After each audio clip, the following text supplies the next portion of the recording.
PFF's roster rankings, biggest strengths, biggest weaknesses, X factors, rookies to watch, and over/under win totals. So let's take a look. Biggest strength for the Browns, offensive line. Biggest weakness in 2023, defensive line. When we look at the X factor, Deshaun Watson. Rookies to watch, wide receiver Cedric Tillman. Over/under 8.5 wins, and they are going with the under with this one. Brad, when you look at this, how good is the offensive line? And I know we've talked in the past, defensive line has been upgraded significantly.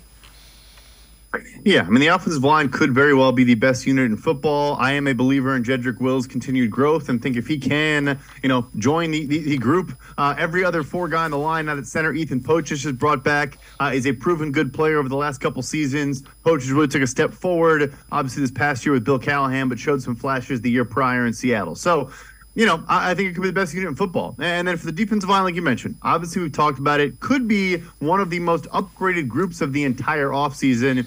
I would agree, though, that the interior, obviously Dalvin Tomlinson is a massive, massive addition. Maybe there could be one more, late season veteran addition or just more to expect to bolster that unit somehow on the interior. But yes, it is certainly not a weakness like it was last year when it was one of the more, the more poor units across the league.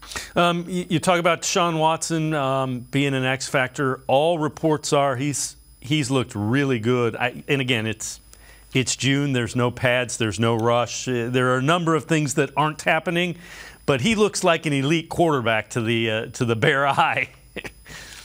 Yeah, no doubt about it. And I think when you see Marquise Goodwin and Elijah Moore and all these new guys come in and immediately discuss their chemistry and some of the throws he's made that they had not seen recently, and those guys have played with some good quarterbacks over the last couple of years. I guess maybe not Elijah Moore, but nevertheless. So, they know what they're looking at. They know what they see out there. And I think you are naturally going to have rust. You're also going to have rust when I think Kevin Stefanski's offense is a good bit different than what Bill O'Brien was running in Houston and even Tim Kelly towards the end there. It's just not the same structure and type of environment and what they want to do on the offensive side of the football. So I am a believer he's the X factor. Of course he is. And we'll see if he can get back to what he was before, get more comfortable doing different things. If he does, the sky should be the limit for this offense. Now, you saw the over-under 8.5. That report had it at under. I'm pretty sure you had it over, and I tend to agree with that. I think 10, 11 wins is probably realistic, assuming most people stay healthy and Watson plays,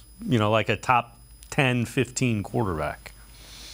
Yeah, you're really pitting me against my my compatriots today. But I am definitely more leaning towards the over here. I mean, look, they might be in the most competitive division in all of football. That certainly will not help. But on paper, when you have the most expensive roster in the NFL, there are no excuses. And I do think they will go over that 8.5 wins. I think we may have discussed in particular, I bet them to win the division at plus 450. Obviously, that's more of a value play. You get the the juiced odds there as opposed to the over-unders tend to be minus 110 flat bets. But I would lean towards the over here, no question about it.